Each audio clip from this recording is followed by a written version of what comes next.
So we are now in the second phase of the morning's program. That is the comments from our roundtable panelists in this section. My question will be very short. In 1993, this State Secretary Warren Christopher proposed to Germany shared leadership. What do you think about this idea? I did not know that, but it's very important to understand that the United States does not believe in shared leadership. The United States believes that it should run the world, and that everybody else should dance to its tune. And that includes the West Europeans and the Russians, as Steve and Katrina made clear. Fortunately, from an American point of view, the West Europeans do their duty and do what we ask them most of the time. This is especially true of the British. You all understand that the United States has been at war for 2 out of every 3 years since the Cold War ended. And our present war against ISIS is the 7th war that we have fought since 1989. The British have fought all 7 of those wars with us. And even though there were some protests from some European countries regarding the Iraq War in 2003, by and large, the Europeans have gone along with us. And as Steve made clear, and I agree with him completely, the Russians, and Putin in particular, have tried to cooperate with us. But if you don't do everything that we say, we get very angry with you, and you pay a certain price. I must say that I came to this session deeply depressed, and over the last few months, as the situation was indeed heading for war, and I think possibly the breakup of Ukraine. I must say that the discussion and the comments we've had this morning have cheered me, not for the substance, the content, but the fact that there are people out there, and I know that there's plenty of people who are actually talking this way, and actually, I think, beginning to understand not only the danger in which we live, but also trying to examine the depth of the contradictions, if you like, which has provoked this crisis. And this is a sort of a positive to sense that there's beginning to be a fight back for what has been an absolutely astonishing abnegation, it seems to me, of the media responsibility and indeed of elites of the last, certainly the last year, but I would say much more deeply. And in fact, I would slightly, if I may, push a little bit further and say that I think this crisis, which we're now living through, has been predetermined. I certainly have been warning about it for 5-10 years. It was quite clear that there was no stable, inclusive, post-Cold War European security order. This was the case quite visible under Yeltsin, even more under Putin. It's far deeper than this. And I mean, we constantly look for where it all began. I would say at the very first moment, I would even go so far, obviously this year is the 70th anniversary of the Yalta Conference, but it's also, this is the big moment, from Yalta we then went to Malta. Yalta suggested that the European security order would be pluralistic. You may not like it or not, but you had the Soviet Union, which was finally at Yalta recognized as a great power, as an interlocutor, a country with whom you can do diplomacy. And of course they did, during the détente and so on. What happened at Malta, this is December 1989 with George H.W. Bush, that what we saw at the Malta meeting was the repudiation of this.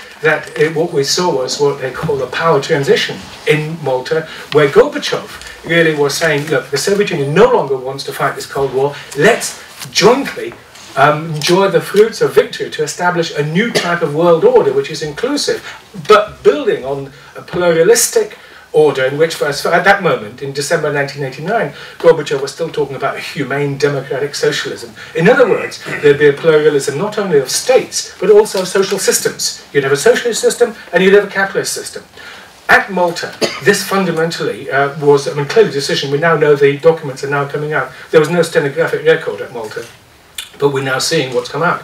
And it was quite clear that this was not accepted, that Gorbachev was hoping to transcend the logic of Cold War. What the United States did was simply shifted the polarity and said, we are now the winners. It's quite clear that the Soviet Union is kaput, and it's this nonsense about a common European home and a humane democratic socialism. Where's all that coming from, this progressive vision that Gorbachev was trying to articulate? So Malta is the moment where the foundations, and we, in my view, have been arguing all the time, for 25 years, we've lived in a fool's paradise. That none of the major problems of European identity, as well as security, were resolved. We lost at Malta. Who was there? There was no, sorry, I was going to say British leader, no European leader. At Yalta, at least there was Churchill, who spoke for Europe. And of course, if you remember at Yalta, he made every effort to bring France on board, and they got a zone of occupied Germany and so on.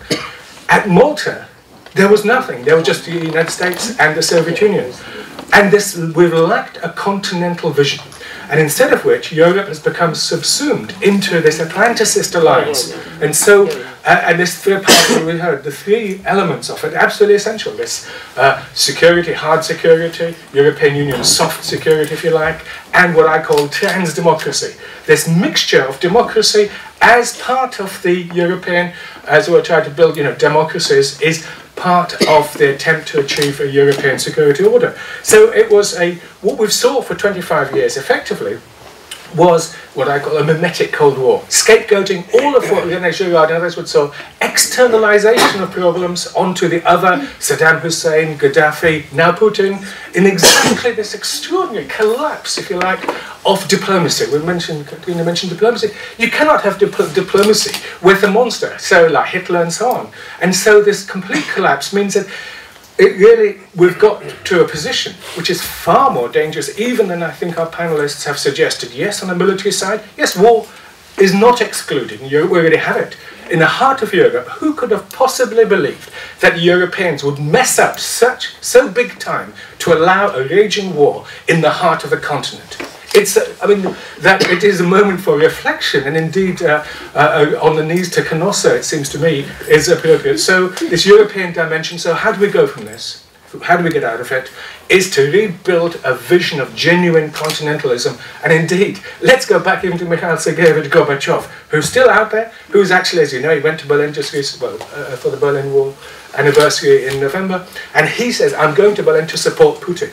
So it's interesting that that Gorbachev, one of the most respected senior statesman, but even for that statement, even Gorbachev is now being traduced and insulted and humiliated after all these years, which is very peculiar.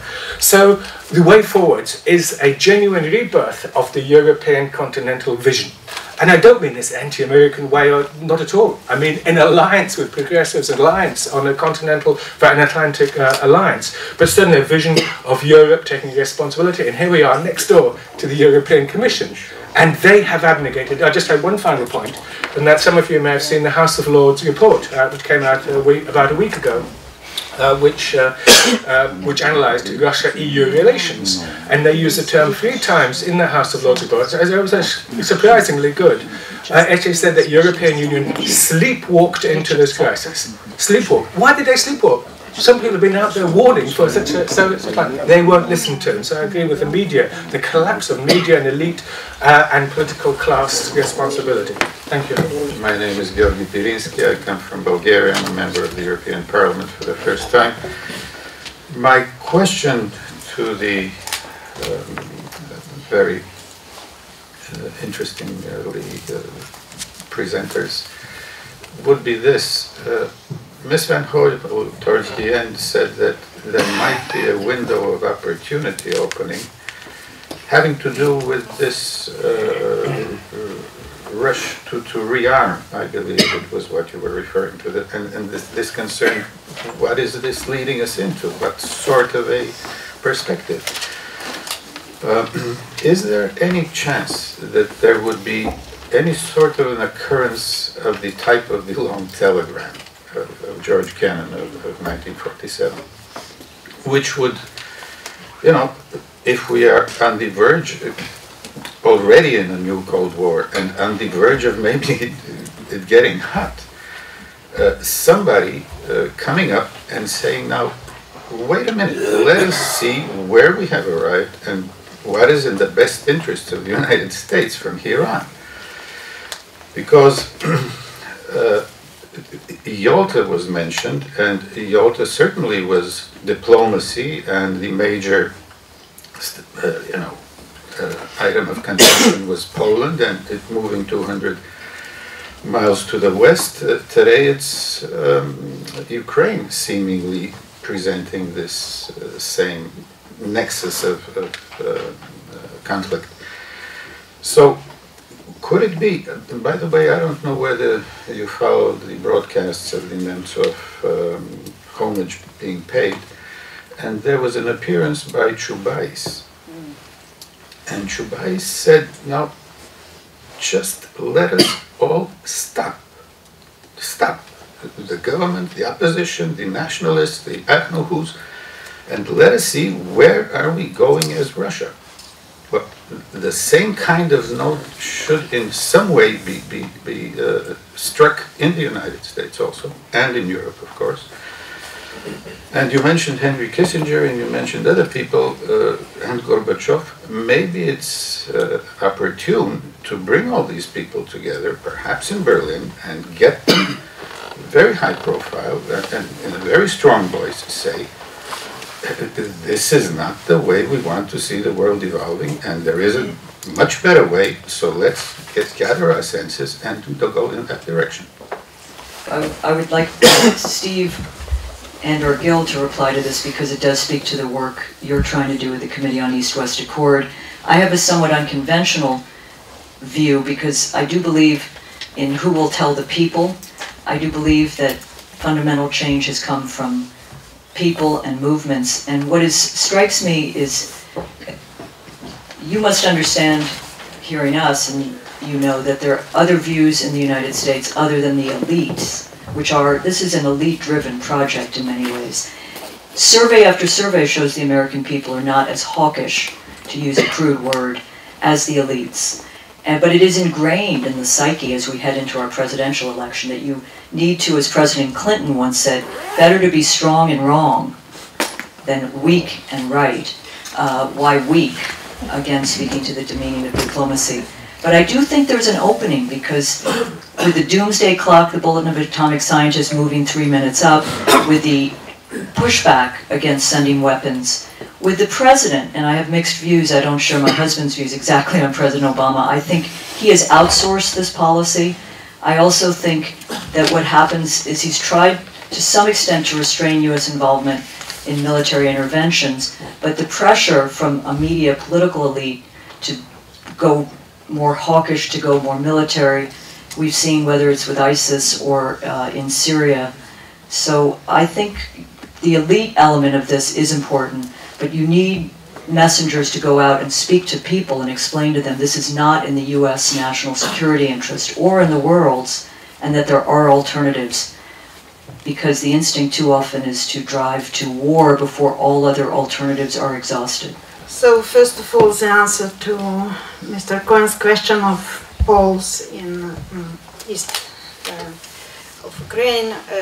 Last week in the meeting of the Euronest Committee of the European Parliament, we have heard about one poll, a recent poll made by peacekeeping NGO, in just opposite figure, 20% in favor of being in Ukraine, in Donetsk, 56 for sure no, and others not sure answer.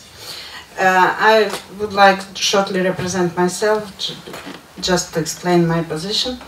I'm native Russian speaking, and I'm for the third time elected as the European Parliament from the party Latvian Russian Union. So I'm representing Russian speaking minorities mostly, and I have born in the middle of last century, just after the Second World War. And you are here speaking very much on the Cold War, but by my opinion, what is happening now in Europe, in particular in post-Soviet space, is just as an attempt to revenge for the defeat in the real war, in the Second World War. And it is what we are seeing in Baltic states. And we will have in 2 weeks, on 16th of March in Riga, annual march of former SS legionnaires to the very heart of Riga, to Liberty Monument. And we, as anti-fascist movement, we are making counter actions. Today we are in the 10 months after events in Odessa, 2nd of February. And it was also neo-Nazi who initiated these tragic events.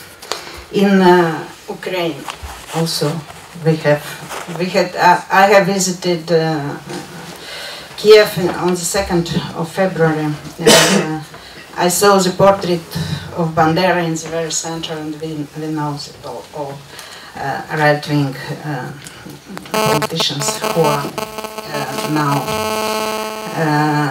having a say here. And my question to our guests from the United States, I am thinking from where it is coming, and you see, in Baltic states we are sacrificed and we are scapegoats of this doctrine of non-acceptance of the United States to not accept the annexation, you-told annexation of Baltic states after the Second World War. Yeah, and it led to legal deprivation of the rights of Russian speakers there, of the rights.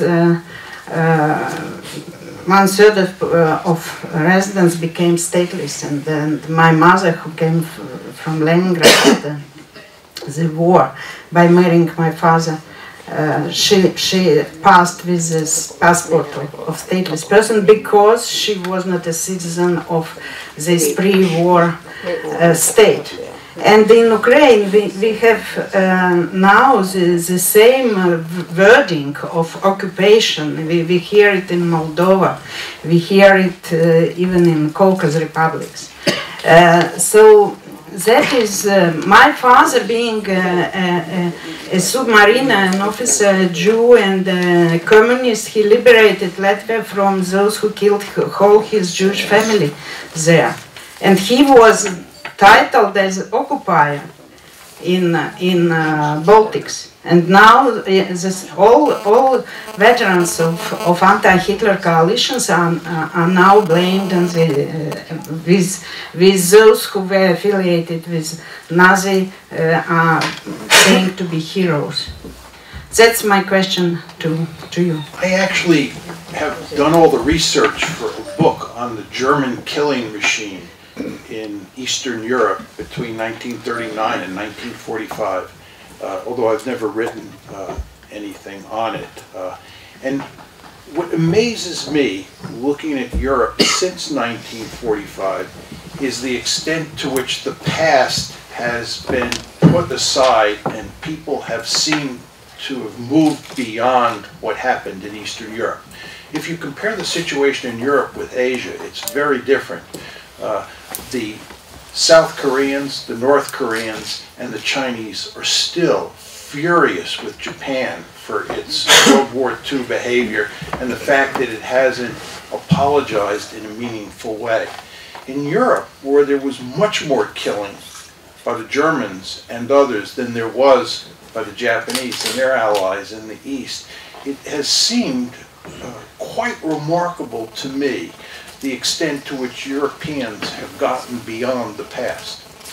But listening to your comments, what's happening here as another outgrowth of this crisis in the East is that those ghosts are coming back from the grave.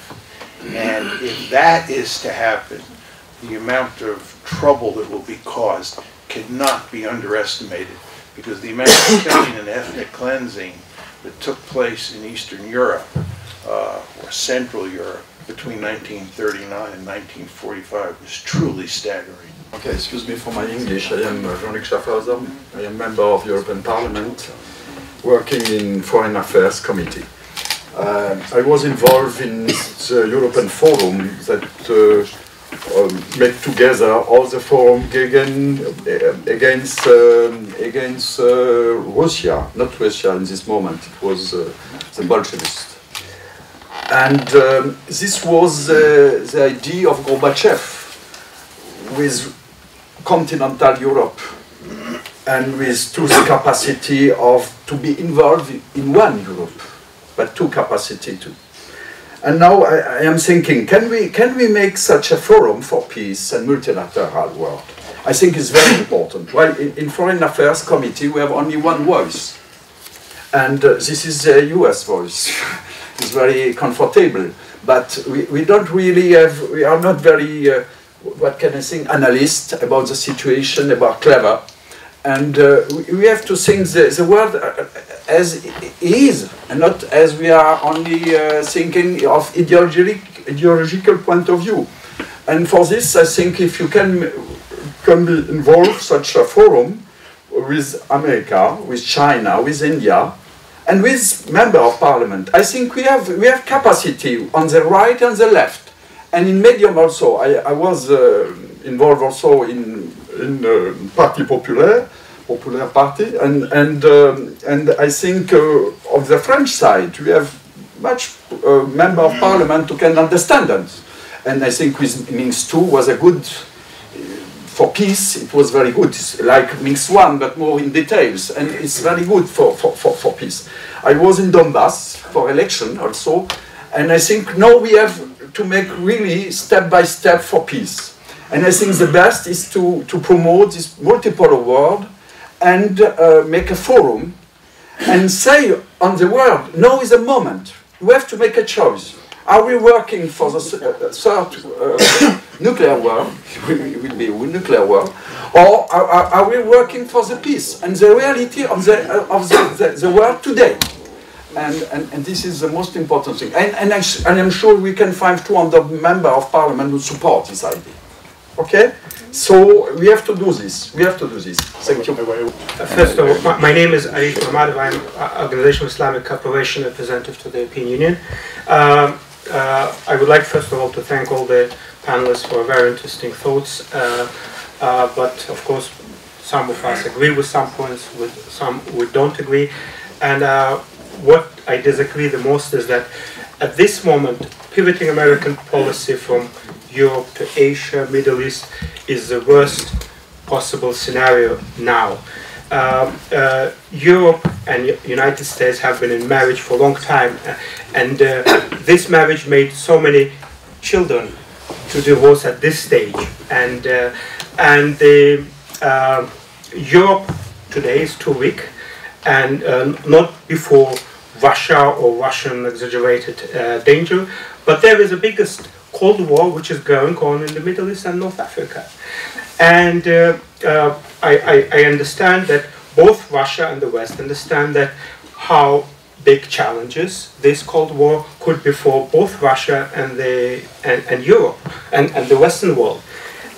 This is where I think that Russia and the Western world can think together, to work together, because this is a real threat and the real challenge for Europe. And at this stage, Americans shifting its policies toward the Asia and the Middle East would be very dangerous.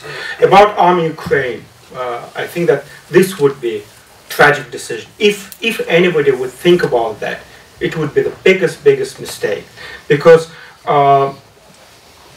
first of all, arming Ukraine would not make any change for in the benefit of Ukraine.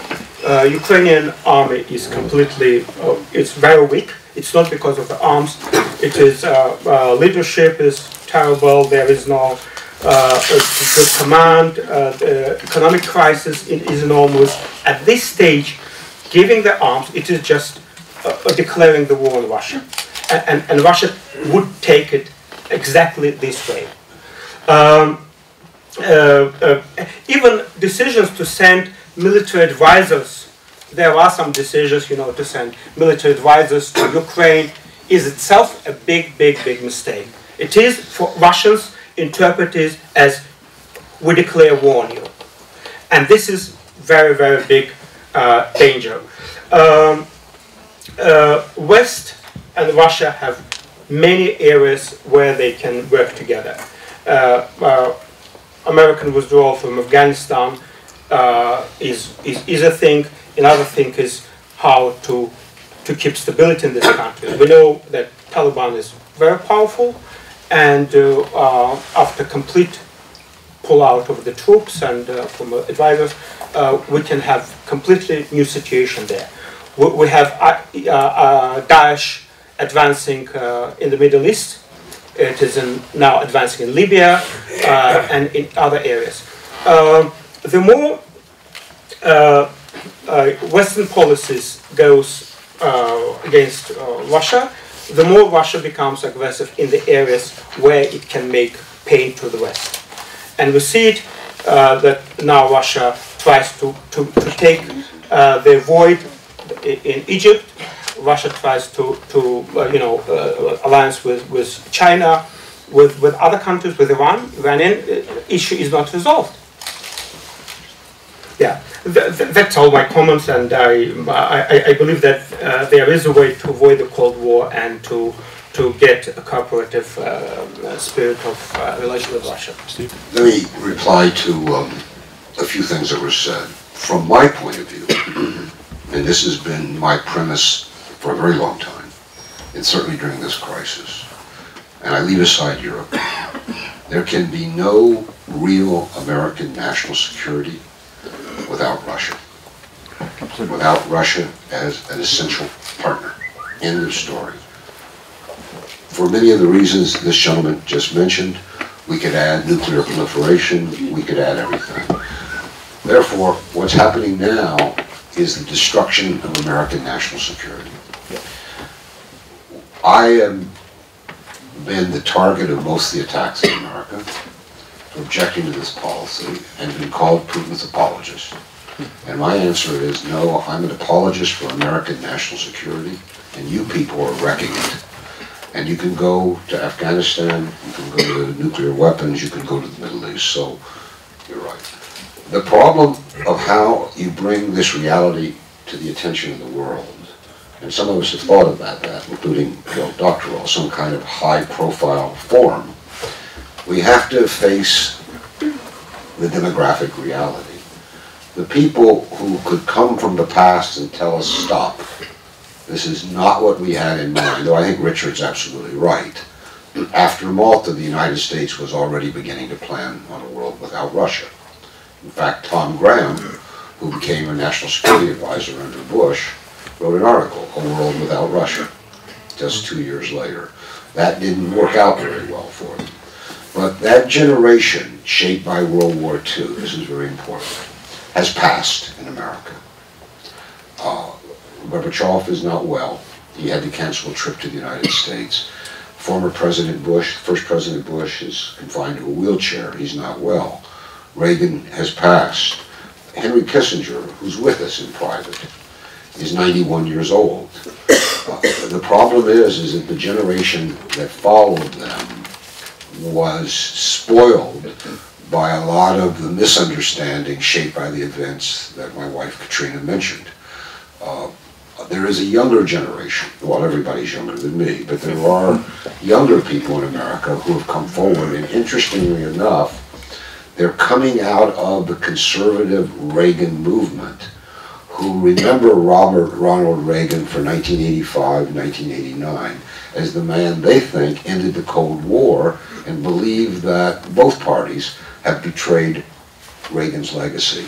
But they have no influence in the United States now.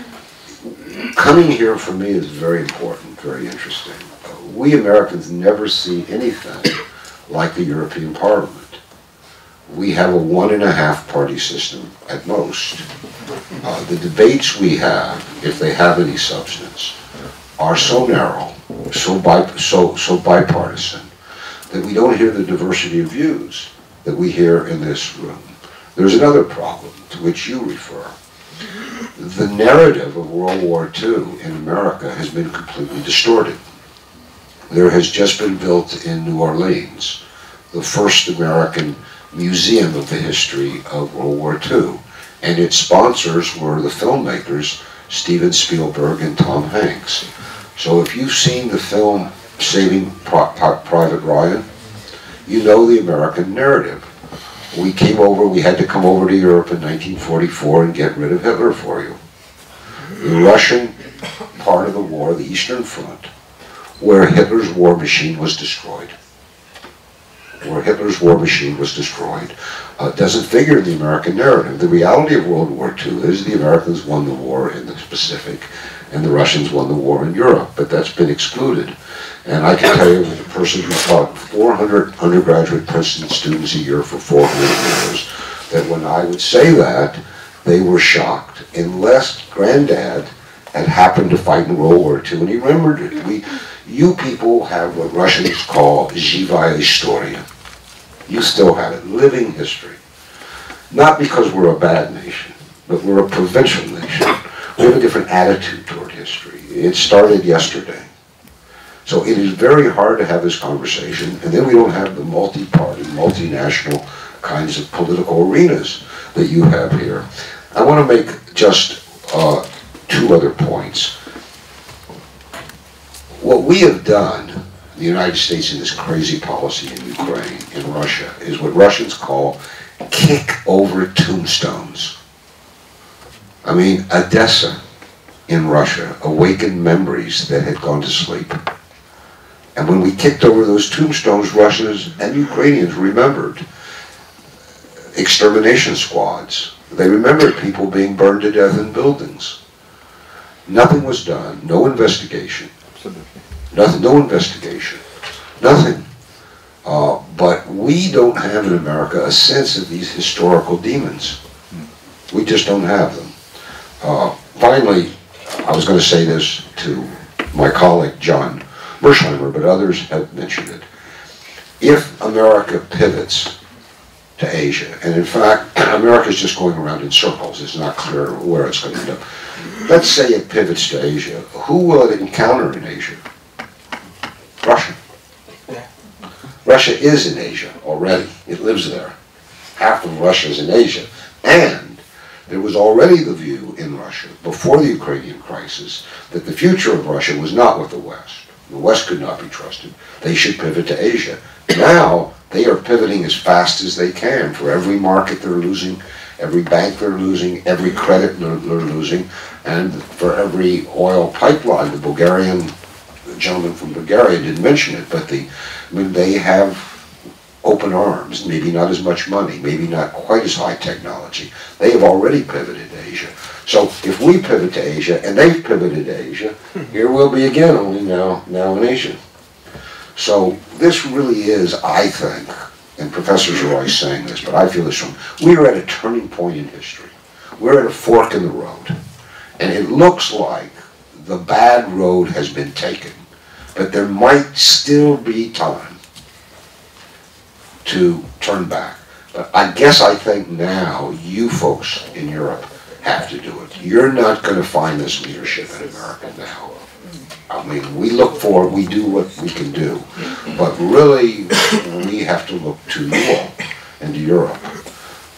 Is that good news or bad news? I don't know, because I don't know the situation in Europe.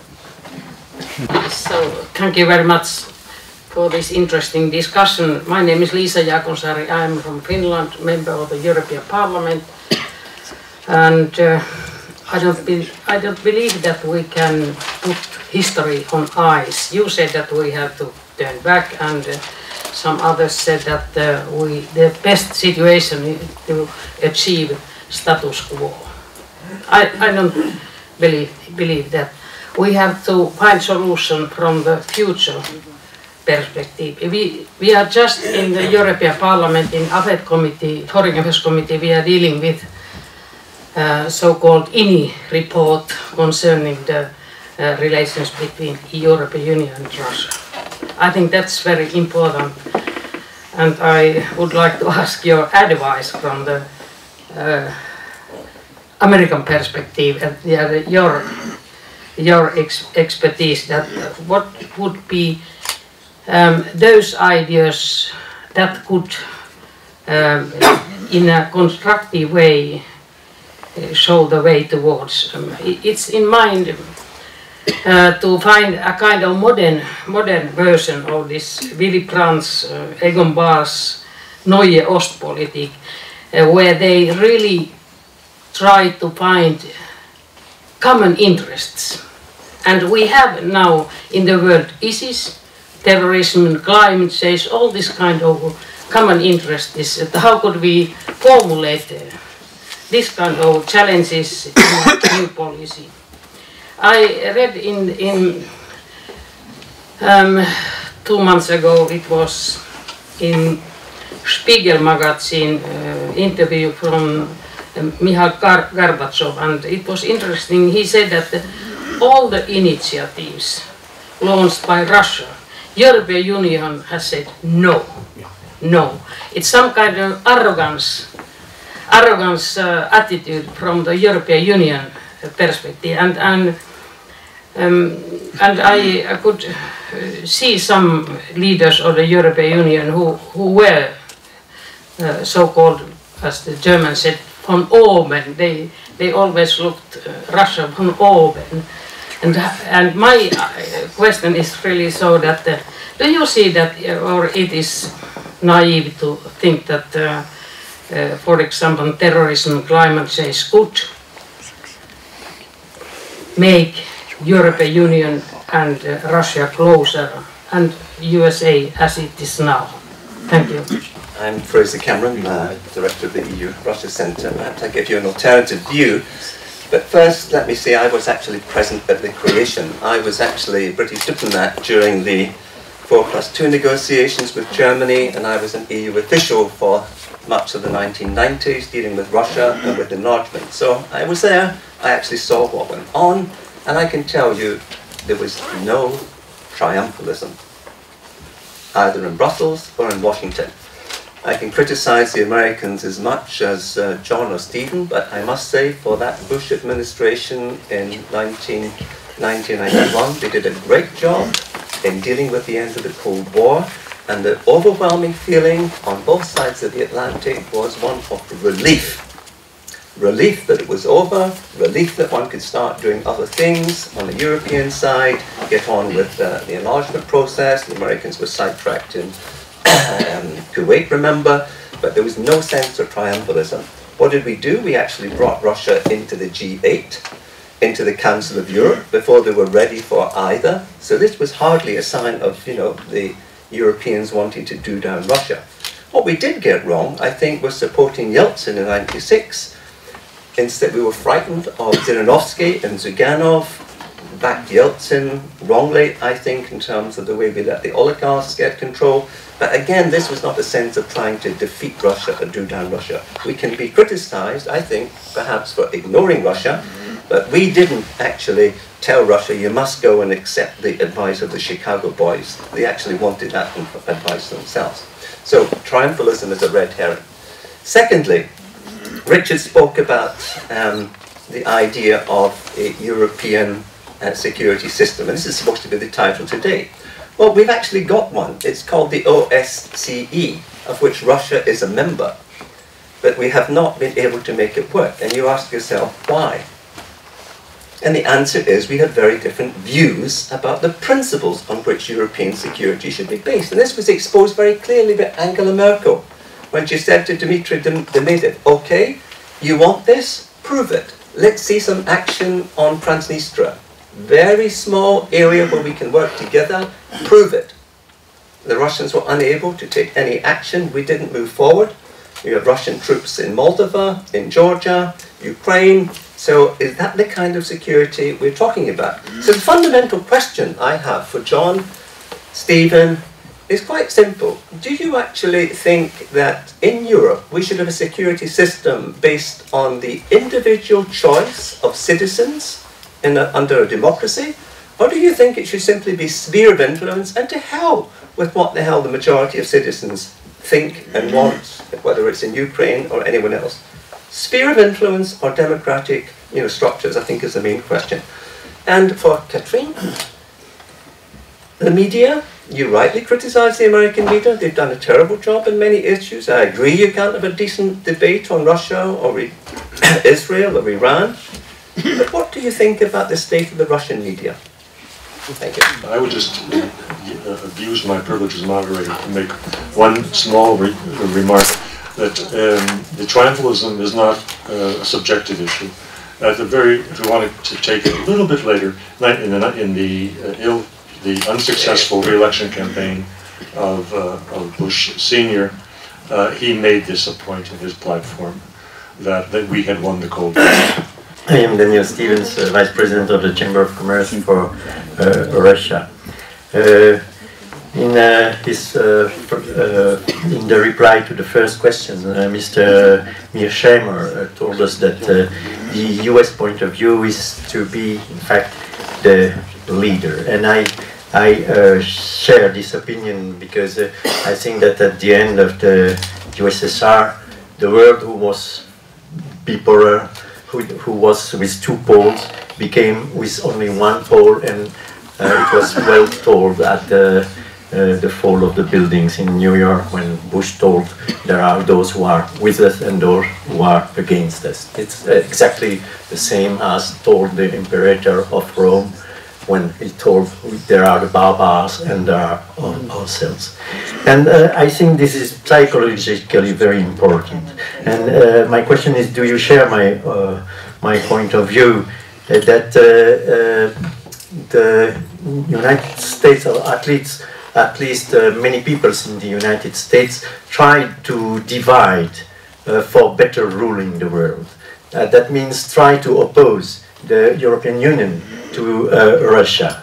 It is a short view game, of course, because as it was told, the world becomes multipolar, and Mr. Mearsheimer himself told that the next goals will be more for the US to the China, the Middle East.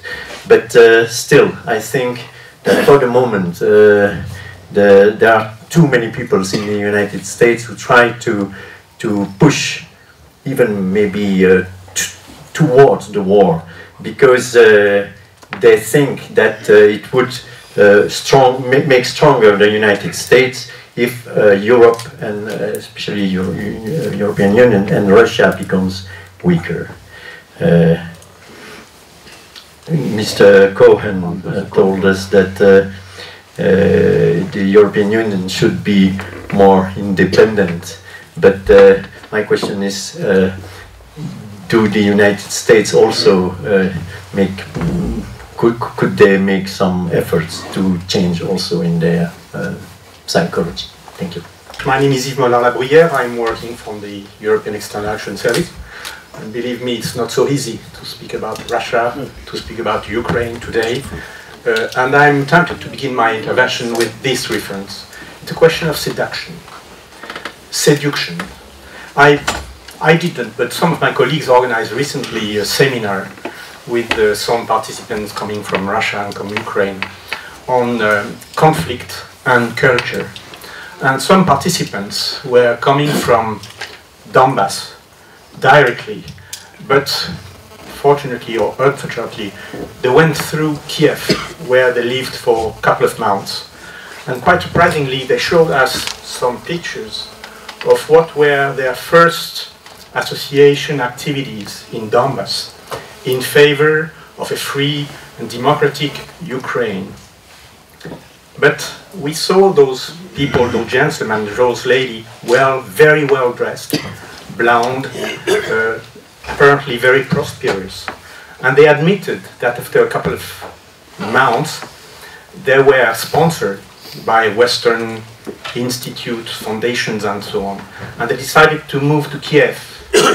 And where the war began, they understood that they have to come here and to present their own history to European citizens and so on. But the contrast between what they lived in the Donbass, the contrast between what they were hoping for their future in Donbass and what they live today, either in Brussels, in Washington, in London, and somewhere, is very, very troubling, because there is no possibility to oppose the phenomenon of seduction. We cannot ask the Russian, some very poor Russian or poor Ukrainian, to look at London, Paris, Washington, and prevent them to have the desire to live with us. The problem is that at a certain point, if you raise those sort of expectations, you give false hope to those people and to create perfect condition to war. When Victoria Nuland, for example, admitted openly that the US spent I don't remember exactly the number, $5 billion to support democracy, human rights, and so on in Ukraine, we have to understand what it means. It means paying people to work on very Western-oriented institutions, foundations, and so on. And it is very, very, very powerful. And my question is very specific. I heard speaking about what Fraser said a couple of minutes ago. Could we prevent people to make individual choice? I think the choice we make individually is always related to the socio-economic condition in which we live. And putting the question of individual choice in the middle of the political game is very dangerous. Because as it has been said very, very often, for example, we always repeat, as it has been said just a couple of minutes ago, that we accepted the Russian in the G8, we accepted the Russian in the Council of Europe.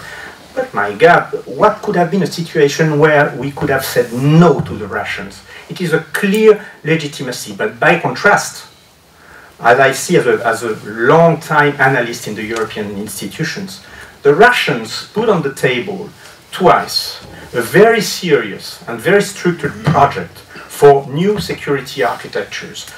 Either Putin or the, quote, reformist Medvedev repeated the same projects. And as I was in those institutions at that time, believe me, I was in connection with my colleagues in Vienna, where the OSCE was in charge of discussing this project. The constant instruction was, let's discuss with them, in order to take time and to waste time, not waste time to convince that we are serious. But the reality is that we will never accept any form of treaty reorganizing the security architectures in Europe. We have exactly the same problem recently in Ukraine. The Russian demand in Ukraine was not so difficult, as it has been said. A federal Ukraine, yes. A neutral Ukraine. Absolutely. Is Sweden, is Finland, is Switzerland, is Austria so poor, so sad, so undemocratic? Yeah. I think that it is a very serious proposal. And I have difficulties to understand why we oppose that to such an extent that the Americans could send armaments to Ukraine in order to prevent such form of federalization and neutrality. And I will conclude with one short question. We heard speaking about what we call hybrid war by the Russians in Ukraine. Maybe it's true. There is a Russian military presence in Ukraine, but it doesn't bother me, because the alternative would be a complete invasion of Ukraine. I suppose all those people in this room has lived the Russian invasion of Czechoslovakia in 1968. An invasion is an invasion, with 250,000 troops, very visible. And my perception is how to manage this concept of hybrid war, not in contradiction with the Russians, but to, in one way, give them the argument that it is a sort of compromise, not to manage a real invasion of Ukraine. Thank you very much. Yeah, there were many questions, and I unfortunately can't deal with all of them. I wish I had an hour to talk. Let me just start with Fraser's, what I took to be his two main points. One was that the West was not triumphalist in the early years after the Cold War ended. I don't agree with you. I think that there's no question that the George H.W. Bush administration handled the end of the Cold War very smartly and did not, as we say in the United States, rub the Soviets' noses in the ground. And I think they did this in part because they wanted to make sure that the Cold War ended smoothly and quickly. And I think, as I said, given the circumstances, they did an excellent job. But the idea that there was no triumphalism in the United States belies common sense. We had just won a decisive victory over the Soviet Union. We were filled with the belief that this was due to the fact that we had a superior culture. The West had triumphed, and it was reflected in the Frank Fukuyama piece on the end of history. That resonated in the United States. It resonated more in the West. We had won, and the wind was at our back, and we believed that from then on out, the rest of the world was going to follow in our path. So I think we were triumphalists in a rather subtle way at the elite level. But nevertheless, I think we were triumphalists. And I think if you look at everything that happened after 1989, it fits in very neatly with that belief. Now, with regard to your point about the contrast regarding democracy on one hand and spheres of influence on the other, I think the way you said it reflects the way most Westerners think about Ukraine today and this general point. We love democracy in the West, and we promote it all the time. And spheres of influence, to put it in John Kerry's terminology, and I assume that you and John Kerry are on the same page here, think that this is a 19th century concept, that great powers don't worry about spheres of influence. They don't worry about security threats anymore. Well, that's just not the way the world works. The Russians care greatly about security. They care greatly about the balance of power in their neighborhood. And the Russians have made it clear since the mid-1990s that NATO expansion was unacceptable to them, and that if you were to march NATO up to their borders, this was going to cause all sorts of problems. I don't understand why the Americans and you don't understand that. Do you know we have this thing called the Monroe Doctrine? The Monroe Doctrine says that no distant great power is allowed into the Western Hemisphere. And if a distant great power comes into the Western Hemisphere, you surely remember the Cuban Missile Crisis, the United States will go ballistic. There's no way the United States would ever tolerate, 20 or 30 years down the road, China forming a military alliance with Canada or Mexico. Why? The Western Hemisphere is our sphere of influence, period. As my mother taught me when I was a little boy, what's good for the goose is good for the gander. Why can't Putin have a sphere of influence? And when people like you tell the Ukrainians that they're a democratic state and they have sovereignty and they have the right to decide whatever they want to do in foreign policy, they can be pro-Western if they want, you're in effect leading them down the primrose path. Because we're not going to back them in the crunch. What's happening now is Ukraine is being destroyed. And Ukraine and Ukrainian leaders think they have the right? They're Democrats. They have the right to choose whichever side they want. Well, they don't have the right, any more than Cuba had the right, in our eyes, to invite the Soviet Union into the Western Hemisphere.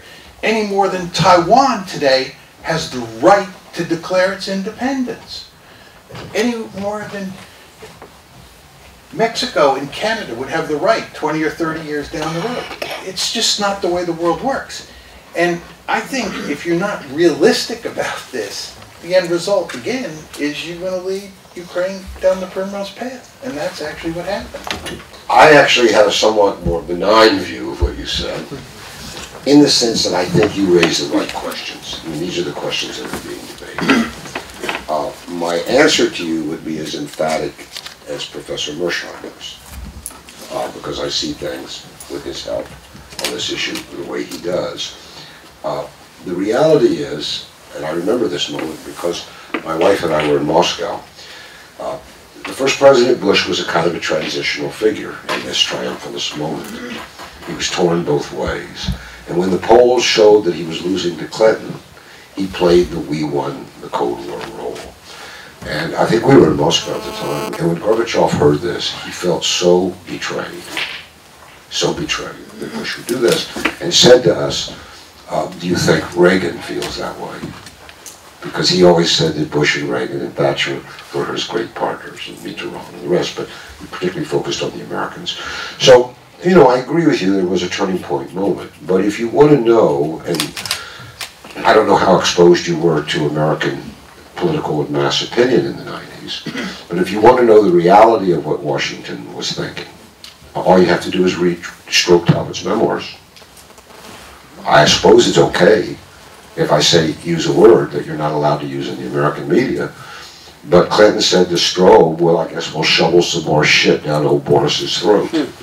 That was the policy, shoving shit down Boris's throat.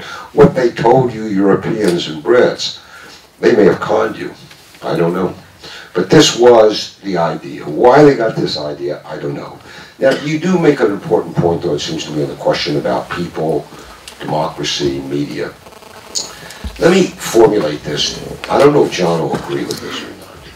But to take his point to another level, NATO says that every country that qualifies, and the qualifications seem to be like an accordion, you can adjust it, has a right to join NATO. I don't think so. NATO is a security organization, not an American college fraternity. Not the Junior Chamber of Commerce in America, where everybody can join.